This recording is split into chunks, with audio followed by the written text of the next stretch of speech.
Olá, meus queridos amigos aí da Associação Assistencial Espírita Mestre de Amor. É uma alegria estarmos aqui novamente, refletindo sobre os temas, dentro desse projeto maravilhoso, Jesus, Luz das Nossas Almas. Nós escolhemos hoje uma das passagens de Amélia Rodrigues, que está na sua obra, uma obra belíssima, como todas, Quando Voltar a Primavera. E nessa obra, Quando Voltar a Primavera, num dos seus capítulos, a nossa Amélia Rodrigues, partindo do texto do Evangelho de Mateus, no seu capítulo 16, vai ministrar maravilhosa lição para todos nós acerca da mediunidade. Por isso, demos como título a essa nossa conversa de Ponte Mediúnica. A nossa Amélia Rodrigues, mais especificamente Amélia Augusta do Sacramento Rodrigues, baiana, de Santo Amaro da Purificação, terra de Dona Canoa, de Caetano, ela foi uma grande professora, professora emérita, se destacou pela sua didática, sua pedagogia, publicou obras não relacionadas à doutrina espírita e depois deixou um legado, digamos, um legado espírita maravilhoso. Muitas obras, como tantas já têm passado por aqui nesse projeto maravilhoso. E Quando Voltar a Primavera é, então, uma dessas obras. Há Primícias no Reino, Pelos Caminhos de Jesus, tantas obras belas aí, que esse projeto oportuniza, que nós conheçamos um pouquinho mais a fundo a grande obra dessa grande poetisa e grande espírita também. Como normalmente faz, nesta passagem, e é interessante aqui a gente observar, uma passagem muito conhecida de todos nós espíritas, porque Kardec também explorou esta passagem do Evangelho de Mateus, lá no seu capítulo 16, mas ele explorou dando ênfase à reencarnação. E a nossa Amélia Rodrigues vai aproveitar da mesma passagem, como a gente vai ver, para dar ênfase à mediunidade, ou uma das faces da mediunidade.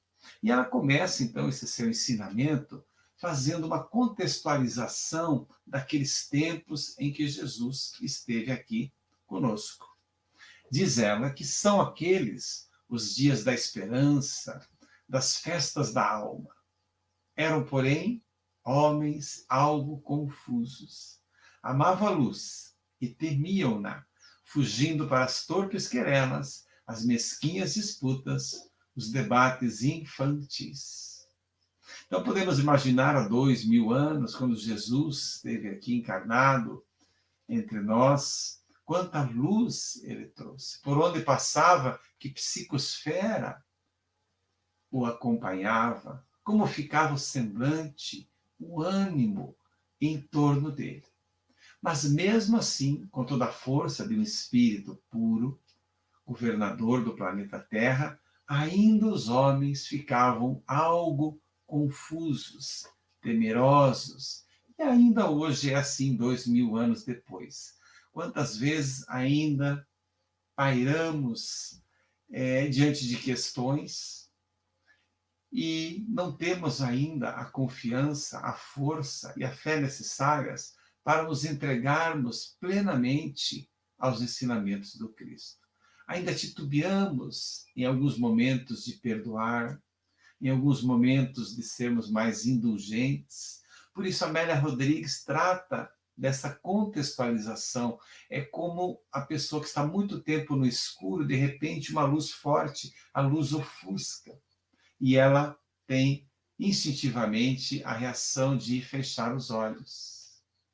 Há uma música muito interessante do compositor Lupicínio Rodrigues, um grande autor dos sofrimentos, das questões, das paixões, E ele, numa das canções, dando um conselho aos jovens, porque ele já estava com uma certa idade, ele dizia assim que muitas vezes nós deixamos o céu por ser escuro e vamos ao inferno à procura de luz. É exatamente isso que a Amélia nos trouxe ali. Amavam a luz e temiam-na, fugindo para torpes querelas, debates infantis.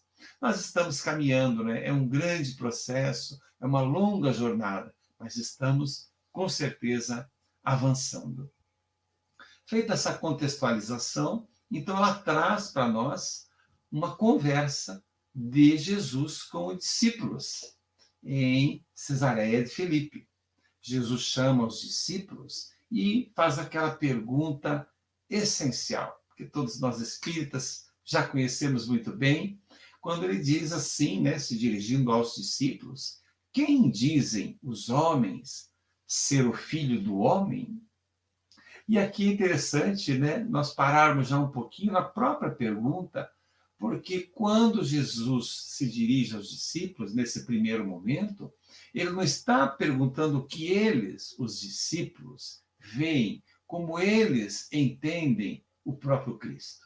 Mas ele quer saber deles o que os outros, aqueles doutores da lei, as pessoas comuns, o que estavam falando a respeito do Filho do Homem.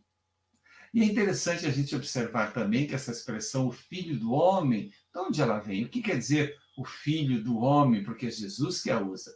E Jesus a usa justamente porque no Velho Testamento aparece muitas vezes essa expressão, o Filho do Homem, né? E é lá do profeta Daniel, o livro que está aí no Velho Testamento, que vamos encontrar umas das passagens. Daniel tinha sonhos, tinha visões, e ele trazia depois à luz a interpretação dessas visões e desses sonhos. E numa dessas visões, justamente ele vê aproximando-se de um ancião, alguém que ele diz assim, que parecia o filho de um homem, a quem foi dado todo o reino, o poder e a glória, para que imperasse sobre toda a humanidade. E essa expressão, a quem lhe foi concedido o reino, o poder e a glória, se nós lembrarmos, Jesus atrás, quando nos ensinou a oração dominical, pois é teu o reino, o poder e a glória, né? Muitas vezes nós vemos grandes oradores encerrando, completando essa oração ensinada pelo Cristo, exatamente dessa forma. Então, o Filho do Homem representa aquele que tem o poder, o reino e a glória.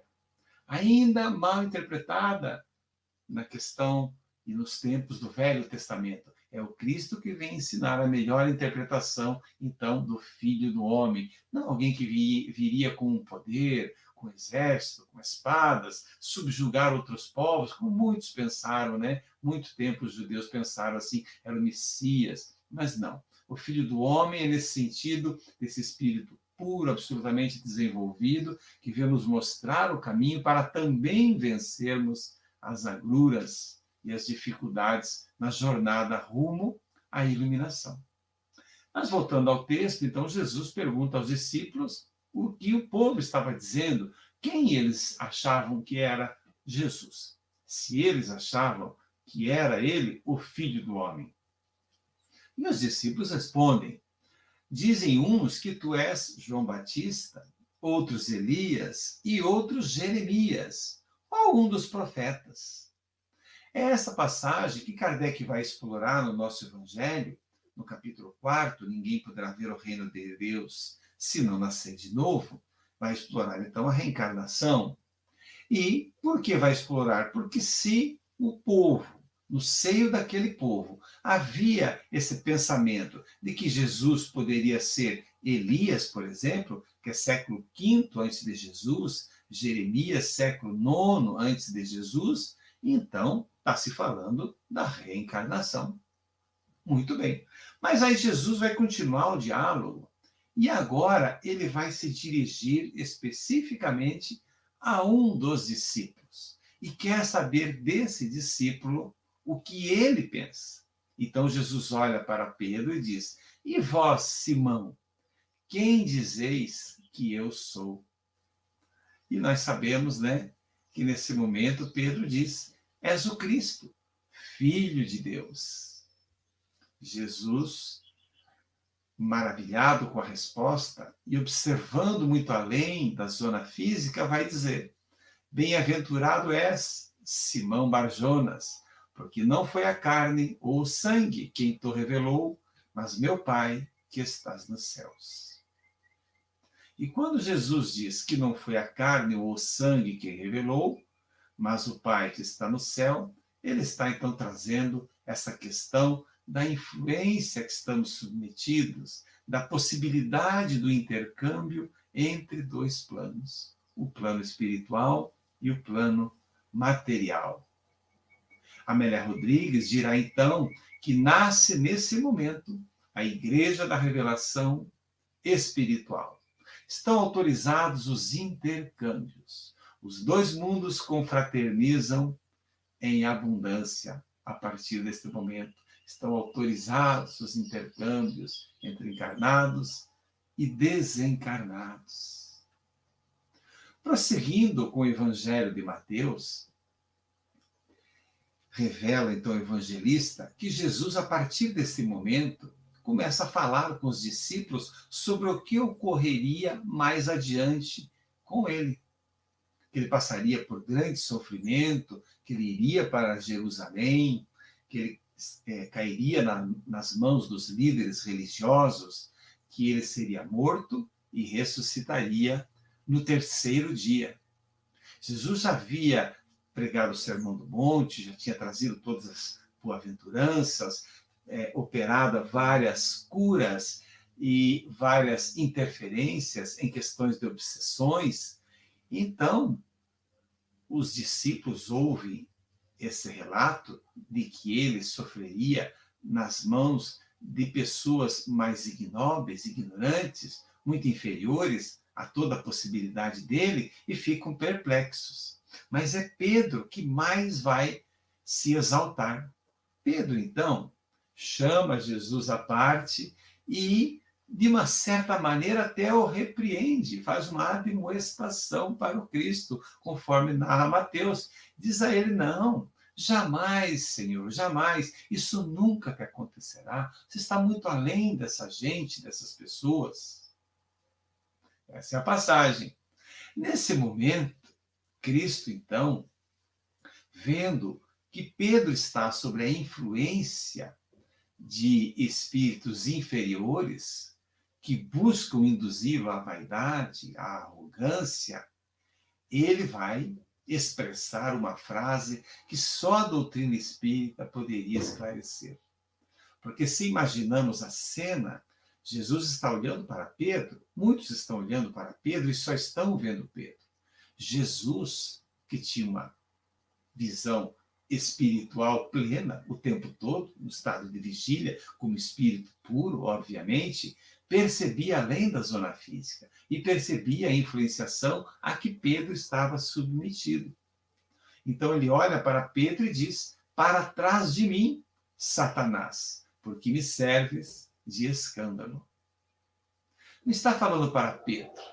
Não é Pedro que deve se afastar do Cristo, mas são aquelas entidades perversas que assediam a Pedro, é que devem se afastar. Porque me serves, diz o Cristo, de escândalo. Lembrando que as tradições mais respeitadas hoje traduzem escândalo por pedra de tropeço. Então podemos ler: se afasta de mim, espíritos inferiores, porque me servem de pedras de tropeço. Essa grande lição que o Cristo ensina. Então, Amélia Rodrigues nos dirá: pela ponte mediúnica transitam anjos e demônios, conforme a concessão mental e emocional do seu detentor a cada momento. Essa frase da Amélia Rodrigues é maravilhosa, o ensino é muito profundo, porque muitas vezes nós imaginamos que a influenciação espiritual que pode ser exercida sobre nós, ela é algo mais pontual. E não é. Ela pode ocorrer e ocorre a todo momento, e ela será uma interferência, como a gente vai ver na frente, benévola ou malévola, de acordo com o nosso estado emocional, mental, íntimo, de cada momento. Né? De cada momento, como nos ensina aí a Amélia. E ela diz, então, que essa batalha é sutil e perigosa, porque a influenciação espiritual muitas vezes vem de maneira sorrateira, silenciosa, disfarçada, como exatamente ocorreu nessa passagem que Jesus traz. E Jesus, obviamente, não está ensinando ali uma lição para Pedro e mais alguns. É uma lição para sempre, para toda a humanidade, que devemos guardar para nós todos os dias, que estamos afetos a essa influenciação. Daí a Amélia dizer que é uma batalha sutil e perigosa. Diz ela, a delicada mediunidade do apóstolo, que recebeu a inspiração do céu há pouco, num instante de invigilância, sintoniza com a representação do mal. Surge aqui, então, duas palavras, né? A invigilância e a sintonia. Invigilante significa que me permiti a um padrão vibratório mais denso, mais pesado. Sintoniza significa que a partir deste padrão vibratório eu crio uma conexão com espíritos que vibram nessa mesma faixa. Então, no momento, Pedro sintoniza com o alto. No momento seguinte, sintoniza com as trevas. No momento de invigilância, dirá Amélia Rodrigues. E aí, então, é nessa passagem que Jesus traz para o mundo essa possibilidade da influenciação através da inspiração, dirá Amélia Rodrigues, a que todos estamos afetos nesse mundo. Então, nós vamos trazer agora alguns slides, eu peço licença, para que a gente possa trabalhar, então, essa questão da influência espiritual, que trazemos aqui sob o título Intercâmbios Espirituais. Intercâmbios. Influenciamos e somos influenciados a todo instante. Não é verdade? Quando falamos de influência espiritual, temos que imediatamente retornar sempre a essa questão emblemática do Livro dos Espíritos, a de número 459. Quando Kardec pergunta, então, aos espíritos superiores, influem os espíritos em nossos pensamentos e atos? E todos nós, espíritas, conhecemos muito bem, e mesmo já conhecendo e tendo lido tantas vezes, ainda ficamos assombrados com a resposta que foi dada, porque a resposta foi: influem muito mais do que imaginamos. Influi a tal ponto que de ordinário são eles que nos dirigem. De ordinário somos dirigidos pelos desencarnados. Faz parte do nosso dia a dia, do nosso momento a momento. Muitas vezes, então, do momento de roupante, estamos ali sob o assédio, sobre a influenciação. Assim como no momento maravilhoso de luz, de indulgência, de perdão, estamos igualmente sobre a influenciação de espíritos que nos são benévolos, espíritos mais elevados que nós e nos auxiliam na jornada. Há uma passagem que eu achei legal trazer aqui, porque nós estamos falando de um dos tipos, né, da mediunidade, que é a intuição ou inspiração. Tem essa canção muito conhecida, né, de autoria do Renato Teixeira, a letra e a música de autoria do meu xará, o Almir Sater.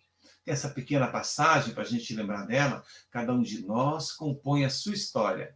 Cada ser em si carrega o dom de ser capaz de ser feliz. E é interessante porque é uma letra tão profunda, nós não vamos examiná-la hoje aqui, não é o nosso objeto, mas eu achei interessante porque há uma entrevista do Almir Sater com a Inesita Barroso, no ano de 2012, em outubro, em que a Inesita pergunta para ele como ele compôs essa música, como essa música surgiu para ele. E ele vai relatar, então, que ele, muito amigo, né, do Renato Teixeira, tinha ido a um jantar na casa do Renato. Jantar íntimo, só ele e a família do Renato ali. E eles chegam e a esposa do Renato está terminando o jantar. Então pede que aguardem um pouquinho. E o Almir vê ao lado ali um violão velho, pequeno, até com uma corda quebrada, senta no banquinho e começa a dedilhar. E imediatamente sente que vem esse fluxo e começa a dedilhar a melodia dessa música. O Renato Teixeira ouve, pega um lápis, um papel que estava ali, um rascunho qualquer, e a letra sai naquele momento, naquele momento ali. Então ele diz assim que, nessa entrevista com a Inesita, né?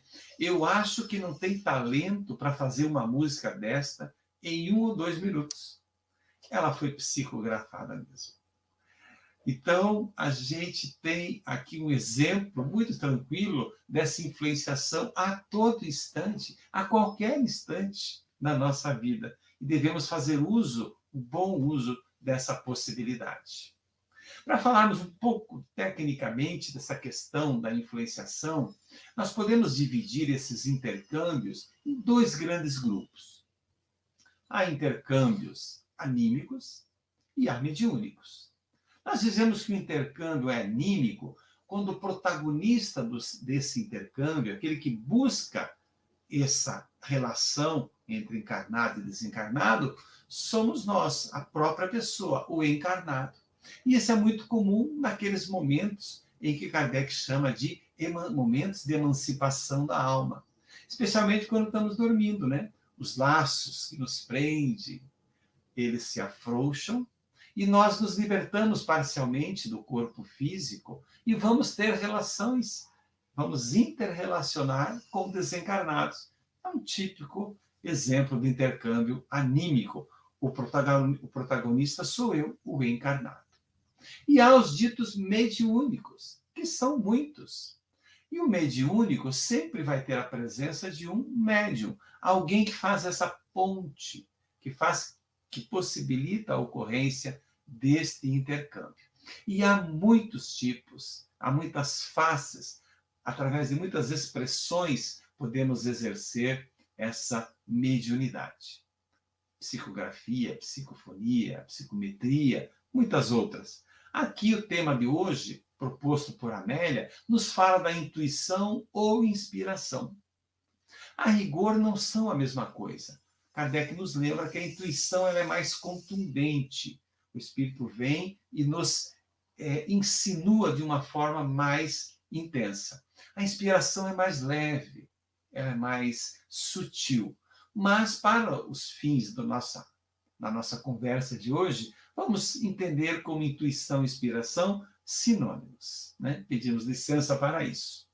Lá no Livro dos Médiuns, então, Kardec vai nos explicar.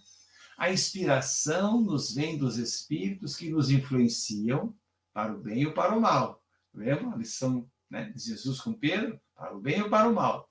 Porém, procede principalmente dos que querem o nosso bem e cujos conselhos, muito a miúde, ou seja, frequentemente, cometemos o erro de não seguir. De não seguir. Aqui um alerta do codificador, olha, estamos sempre diante da possibilidade de absorver um fluxo mental de um espírito que quer o nosso bem. Devemos aproveitar. E ele arremata dizendo que se todos nós estivéssemos bem compenetrados desta verdade, ninguém deixaria de recorrer com frequência à inspiração do anjo da guarda ou espírito protetor. E é uma verdade, não é? Eu costumo dizer nos grupos de estudo que tenho a oportunidade de coordenar, tenho tido a oportunidade ao longo desses anos, que nós espíritas, às vezes, justamente nos momentos em que estamos enfrentando algum tipo de dificuldade, esquecemos das ferramentas que a própria doutrina nos coloca à disposição. E uma delas é essa. Então, no momento de perturbação, seja uma questão ligada às finanças, conjugal, de trabalho, de amizade, na casa espírita, enfim, algo que está a nos preocupar, que nos magoou, que nos tirou, né, de uma certa forma, de um momento de equilíbrio, nesses momentos é que devemos, então, buscar sintonizar com o alto e absorver a influenciação benévola através da inspiração. Leon Denis, na grande obra desse apóstolo do Espiritismo, a grande obra No Invisível, vai chamar a atenção para um detalhe que nós vimos ali nessa questão do Almir Sater recebendo nessa canção junto com o Renato Teixeira. Olha o que o Leon fala. Os sentidos psíquicos podem ser utilizados mesmo no estado de vigília, ou seja, no estado acordado, justamente como eles estavam ali aguardando o jantar. Basta para tal, para recebermos essa influenciação, mesmo acordados, que nos abstraiamos das coisas materiais, que cerremos, ou seja, fechemos os sentidos físicos ao ruído exterior. E por um esforço de vontade, devemos interrogar o nosso sexto sentido, a intuição ou percepção espiritual. É por esse sentido que entramos em contato com o mundo dos espíritos. Ou seja, a qualquer momento do dia, podemos nos valer dessa possibilidade de sermos intuídos, inspirados pelo alto. Para isso, precisamos nos abster um pouquinho, né, de toda a barulheira, das confusões, do ruído exterior, como diz o Leon, e buscar receber o influxo mental a partir de espíritos benévolos que nos atenderão e nos atendem o tempo todo. Tecnicamente, como isso ocorre? Marlene Nobre, a grande Marlene Nobre, de várias obras ligadas à mediunidade, ministrou ensinos maravilhosos, mas tem uma que eu gosto mais, que é o dom da mediunidade. Ela vai falar das correntes mentais. Diz a Marlene: por nossos pensamentos, exercitamos-nos no campo da assimilação das correntes mentais, assimilação de correntes mentais, segundo nossos desejos e propósitos, elegendo nossas companhias boas ou más. Ou seja, nós escolhemos, é como uma chave, é a sintonia, né? Com quem eu quero sintonizar. E basta para que sintonizemos com o bem, que estejamos pensando no bem, agindo no bem, especialmente. Eu não preciso todo o tempo elevar uma prece, qualquer gestual, qualquer ritual, qualquer local especial, nada disso. Então, no momento que eu estou, por exemplo, distribuindo um alimento ao necessitado, no momento que eu estou sendo mais compreensivo com o erro do irmão, da esposa, do pai, do colega do trabalho, do colega na casa espírita, todos esses momentos que estou praticando as lições do grande mestre Jesus, eu imediatamente abro a possibilidade para assimilação de correntes mentais elevadas, favoráveis. E é isso que importa para nós. Nós podemos imaginar, eu trouxe aqui apenas uma figura ilustrativa que mostra muito bem essa questão de como que assimilamos um fluxo mental de um terceiro desencarnado, né? Nós temos em torno de nós um campo eletromagnético que nada mais é do que a expressão do nosso estado íntimo, que é um campo formado pelas vibrações de todas as células do nosso corpo físico e perispiritual, e que reflete o nosso estado a cada momento. Então nós vibramos. E quando lançamos nosso pensamento, que é matéria, como nos ensina André Luiz, pensamento é matéria, nós a lançamos, ela vai caminhar por ondas. Ondas que vão vibrar com uma frequência alta ou baixa, dependendo da qualidade desse pensamento. E assim criamos essa túnica eletromagnética em torno de nós. Quando ela está nesse estado, digamos, elevado, ela vai casar plenamente e permitir uma conexão com espíritos elevados. E através desse campo, então, de interpenetração, que a gente marcou aí, ó, há um campo em que se interpenetram esses campos eletromagnéticos. E é a partir dessa interpenetração, dessa conexão, como se fosse um plug na tomada, é que o fluxo mental, então, do nosso espírito protetor pode chegar até nós. Mas da mesma maneira também, quando estamos num estado inferior de pensamento, de qualidade, de ação, de leitura, de emoção, nós também podemos receber os fluxos mentais de entidades inferiores. André Luiz, na grande obra Mecanismos da Mediunidade, uma obra mais complexa, mas que traz informações técnicas de como o fenômeno ocorre, de como sintonizamos, como recebemos esses fluxos mentais, ele chama esse campo de integração magnética. Mas para nós aqui o mais importante é sabermos que se pensamos no bem, se estamos agindo no bem, naturalmente criamos um campo favorável à insinuação, a inspiração, a intuição de espíritos elevados, como o nosso espírito protetor e outros também. Assim, temos aí simbolizado a influência possível do bem ou a influência possível, igualmente, do mal. Agora, como durante um momento em que estamos sendo influenciados, nós vamos reconhecer se essa influência é para o bem ou provém de um espírito inferior, então para o mal. Kardec se preocupou com isso. E no livro dos Médiuns, ele traz para a gente umas dicas muito interessantes. Diz o codificador, né, o que devemos fazer para reconhecer quem está nos influenciando.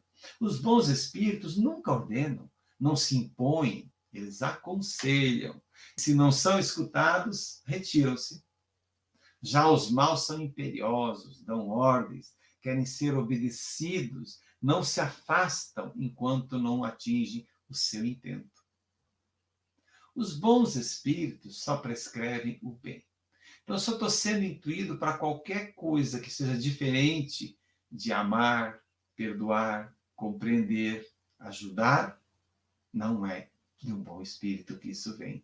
Se eu estou sendo influenciado de uma maneira imperiosa, como diz ali, Joana de Ângeles chama aquele estado de mente febricitante, que é quando um pensamento vem, bate na nossa mente, você quer se livrar dele e parece impossível. Você vai dormir, não consegue, vira para um lado, para o outro. Mente febricitante. Isso é um sinal claro de uma influenciação de um espírito de ordem inferior.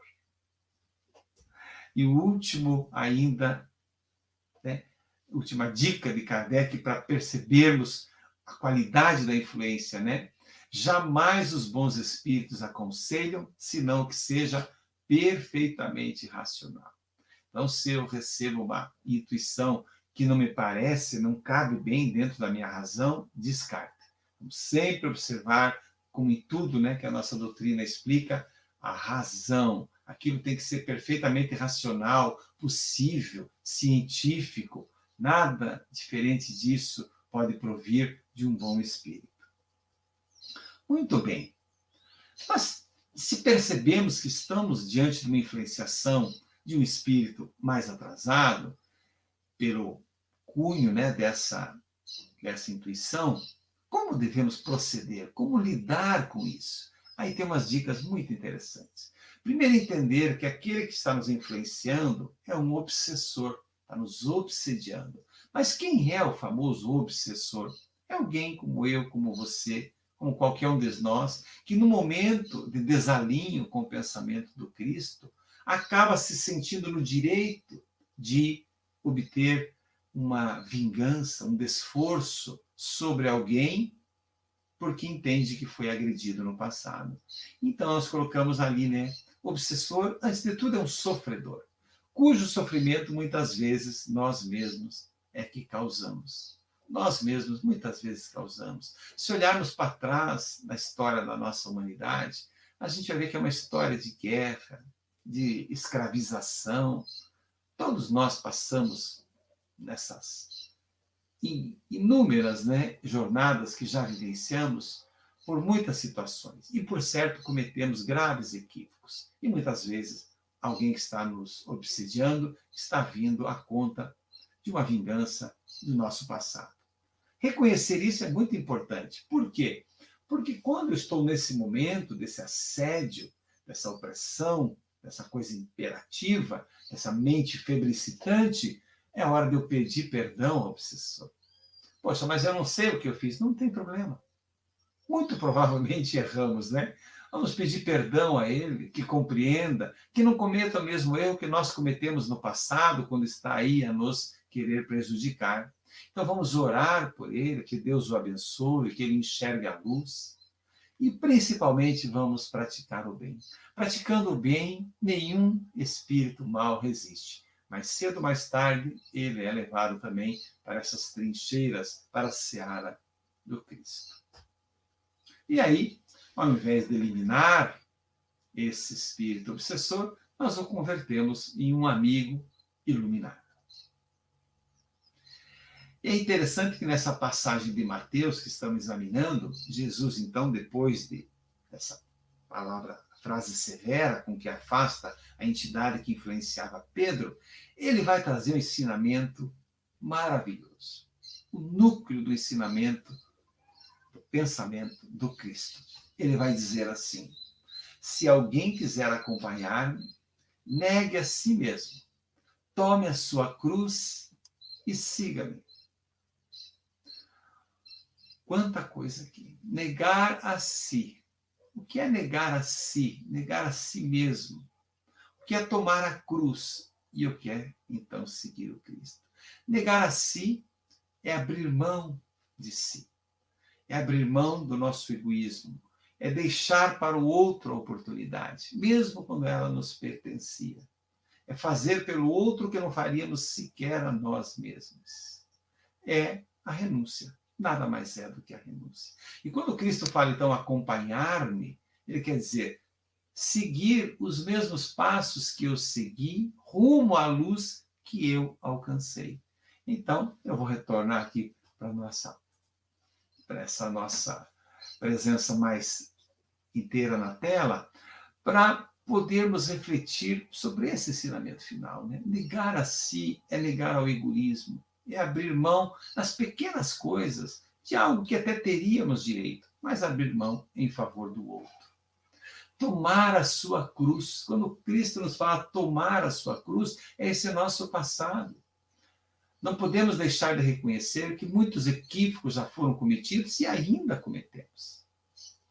E dentro desses equívocos, prejudicamos outrem. Então, precisamos tomar a nossa cruz. Na grande obra de Kardec, O Céu e o Inferno, nós vamos lembrar o quê? Que quando cometemos uma falta, 3 passos são necessários para apagar o seu rastro. Primeiro, o arrependimento. Depois, a expiação. E, por último, a reparação. Então, de todos os equívocos que cometemos, passaremos por essas 3 fases. Do arrependimento, que é reconhecer o equívoco. A expiação, que é vivenciar as consequências típicas daquele equívoco como uma espécie de complemento do ensinamento, para reter aquela lição. E depois, reparar o dano causado. Aí sim estaremos em condição de seguir o Cristo, de fazer a mesma jornada que ele fez.